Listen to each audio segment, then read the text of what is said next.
If you've ever felt overlooked, undervalued, disrespected, flat out dismissed, then stay tuned, stop binge watching March Madness, because I'm going to talk to you about how you might be the underdog and the value that that might have in your business and life.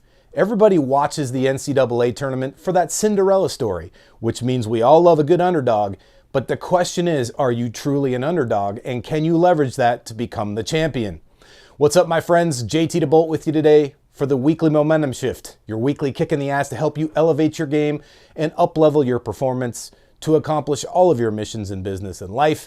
And today we are talking about the power of being an underdog, but more importantly, how to play like an underdog and win like a champion.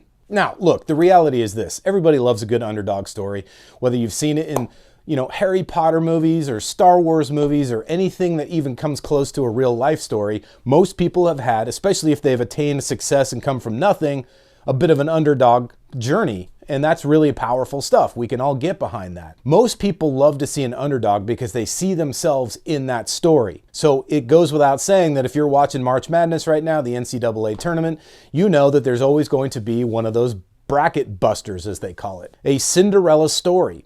Somebody who is a complete underdog, overlooked, the team that nobody thinks is going to win, and invariably they end up knocking off some of the higher ranked teams. How does that happen? Well, if you've ever seen a true underdog, and you've noticed this, I see this all the time in sports. A great example is the 2006, I think it was, Fiesta Bowl. Boise State football was a complete underdog. They were not supposed to win against the formidable favorites, the Oklahoma Sooners. Yet, they came back to win the game in overtime. If you're unfamiliar with it, go check it out. It's a pretty cool story. Another example is the 1980s Olympics when the U.S. hockey team beat the Soviet Union. Now, we could go on and give great examples of this, but what's the real important power behind this? Now, it's very easy to allow that identity to rule who you are. But you have to understand there's a big difference between the underdog who goes on to become the champion and the ones who fold, the ones who stay stuck, the ones who never actually realize their full potential. So how do we do that? How do we create great success if you see yourself as an underdog? And let's say you're not an underdog, but you do not want to be overtaken by the underdog. For you top performers and people who are sitting at the summit, you better pay close attention because there are going to be lots of underdogs nipping at your heels if there aren't already. So here's 5 ways that underdogs dethrone the top dogs and become the champions. Number 1, they know they belong. One thing that separates an underdog from a victim is this idea that they actually are the champion. Meaning, an underdog sees themselves as having a right, just like anybody else, to be able to be at the table, right? They know they have the ability to play the game, be in the tournament. So if you're watching the NCAA tournament, most of those teams know they were supposed to be there. They had to fight to get in. They had to fight and qualify. They either won their conference championship or they won some way to get into the tournament. They didn't just get invited because they're cute. They didn't get invited because we're trying to be all-inclusive. They actually earned their way in. Wow, what a concept, right? If you're a true underdog, don't see yourself as a victim. Don't be looking for a handout. Instead, look at making your own luck. By the way, if you didn't pay attention last week, I had an entire weekly momentum shift on how to create your own luck. You can check it out here. Anyway, if you're going to see yourself as an underdog, that's one thing. But instead of staying stuck and always being overlooked, always being misunderstood, always being the person that doesn't get the respect, instead of seeing yourself as an underdog, know that you have every right to be there as long as you're willing to play the game full out. True underdogs know they belong, and that's actually what drives them because they realize they have just as much right to the throne as anybody else. If right now they're being overlooked, it's kind of nice because they're flying under the radar. They actually leverage that. Which brings me to step number 2. Being overlooked is never fun. Being disrespected is never nice. But the difference between an underdog and a victim is an underdog knows how to leverage those insults. They realize that the reason people overlook them is out of insecurity. They know they have leverage on that person. Imagine this. You are the underdog. Nobody's giving you a chance to win. The favorite, the top dog, is giving you insults. That is coming from a place of insecurity and fear. They don't want to lose their place. They don't want to lose their position. They don't want to lose their title. And obviously, if they were so secure in that position, in that title, they wouldn't be looking down at you. They are fearful because they know you bring something. They see in you your potential, and they realize you could pose a potential threat. So take any kind of insults, any kind of slights, any kind of overlook, any kind of quote troll or haterism, and take that as a huge compliment. You, my friend, are on their radar and they're scared. For you true drivens, you know we talk about this as the nemesis effect. The nemesis effect is the sixth element of being a true driven, and it's a really big part of what drives us and keeps us sharp, but more importantly, allows us to remember what we're doing this for. It's not just about doing it for ourselves, it is about doing it for the people we're here to serve. It could be other little guys out there that are looking to you for inspiration. The simple reality is this, is that if you're playing the game and the top dogs are looking at you and slinging arrows at you, you're doing it right. Which brings me to number 3. Underdogs have a chip on their shoulder. A chip, not a boulder. Big difference. A chip on your shoulder means you acknowledge that somebody has slighted you, or you acknowledge the feeling of being misunderstood, being mislabeled as an underdog. You already see yourself as having a right to the table. You're like, you know you have a place here. You know you have every reason to be in the fight and to play in this competitive environment. If somebody's overlooking you, that is just you acknowledging that that's a mismatch.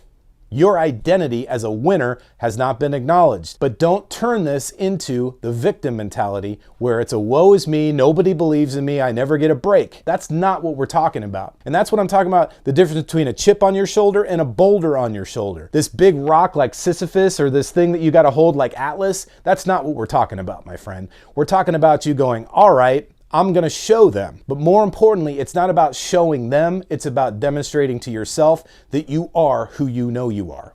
That is what makes a true champion, is somebody who even before the victory, even before the title, even before the trophies and the accolades and the parades and all the shit, they knew deep down inside they had the value. They had what it took to be a champion. It was just unrealized at that moment. It's about that process and that journey. So if you see yourself truly as that champion that has yet been realized, then you, my friend, are more than just an underdog. You are on the path to being a champion. Number 4, underdogs focus on the mission. They don't focus on all the hate. They don't focus on all the disrespect. They don't focus on the conditions. They don't focus on the circumstances. They don't focus on how things are harder for them. They don't focus on their seeding and where they were placed inside the tournament. They get down to business. Any team that's ever overcome those odds, any team that's ever been the underdog and knocked off the champion had a clear sense of the mission. They were committed to winning. They were committed to doing it for themselves. They were committed to doing it for the other underdogs in the world. The most important thing is they didn't do this just for the sake of knocking off the champion. There was something bigger than that. The question I challenge you with today is, what is your mission? How clear are you on that mission? Is that mission something you're committed to on a daily basis? Are you working toward it right now, right here, so that you can go out and kick the shit out of the champion and rise yourself out of the underdog status? That's the difference between a mission and a goal. A goal is a nice to have. A goal is something that you frankly have an exit strategy from. A mission is a non-negotiable, this is happening type of commitment. That makes the difference in an underdog. They realize they have a mission, they're committed to it, and they're going to go. That's the difference in a true underdog rising to become a champion. They understand their mission, they're 100% committed to it, and they will not stop. Which actually brings me to step number 5, and that is they fight until. Fight until what? They fight until there is no time on the clock. They fight until the game is over. They fight until they win the championship. Now look, you may not win the game on the first go. If you're building a business, if you're building a career, if you're building a strong body, you're gonna go through challenges. You're gonna get your ass kicked, especially if it's something significant, especially if it's something important, and especially if it has something to do with personal excellence. You can guarantee it's gonna be a rough ride. It is meant to be. That's the reason the mediocre masses won't even play the game. That's the reason they sit on the sidelines and munch their popcorn and drink their beer while they watch you compete for the title. You, my friend, are a completely different breed. So you have to see yourself as that and realize that this is a fight, this is a battle. And if you have that warrior spirit where you're going to stay in the fight until you win, until you accomplish the mission, no matter what, guess what? You can't be beaten. You are the type of person that will absolutely crush the champion because they can't hang with that. They just simply don't have that kind of spirit. Now, a true champion will find a way to fight. They will actually see you though. They will recognize you. They will honor you as one of their own. Whether you win the game or not, it's how you show up to it. But I will tell you this, the difference between a true underdog, somebody who knows that they were destined for greatness and fights for every single inch, fights, scraps, claws, scratches, does whatever it takes to win, that's the type of person that will always rise above, no matter how much of a Cinderella they are, no matter how much the odds are against them. Stop seeing yourself as just a mere underdog. See yourself as that person who has yet to be realized as the champion. Even if you haven't been crowned yet, even if you don't have the trophy, even if you don't have the accolades, even if you don't have the results, realize that the person that truly does create those successes and those results already exists inside of you. What you have to do is the hard work of refining out all of the impurities, the lack of confidence, the lack of belief, all of those things that keep people mediocre. Get that shit out of your system and play the game like a champion. And realize nobody's ever gonna fully believe in you until you start to believe in yourself. Granted, you might have people right now that support you and believe in you, even in times when your self-belief is down. A great mentor, a great coach, somebody who loves and is actually inspired by you and lifts you up. Yeah, those people will absolutely believe in you in times when you won't. But that stuff won't last. It won't continue if you continue to see yourself as the eternal underdog.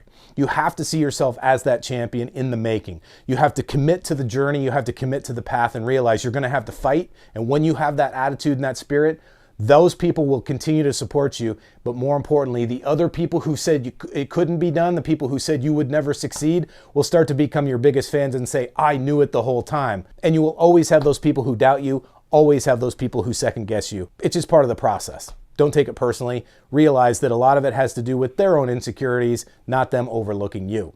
Play like an underdog, win like a champion. Know that you have every right to be in the fight, every right to be in the tournament of life. And if you see yourself as that victor instead of the victim, it's just a matter of time before you're crowned the champion. Keep fighting. All right, if you got some value from today's message, make sure you share it with somebody who could use it right now, especially if they are looking to accomplish their missions in business and life. And make sure you hover over the lime green True Driven logo down here at the bottom right-hand corner. Hit that subscribe button so that you can be the first to know and stay in the know when I bring you new content each and every single week. And remember, no matter what course you fly in life, fly high, fly fast, and fly far, stay driven.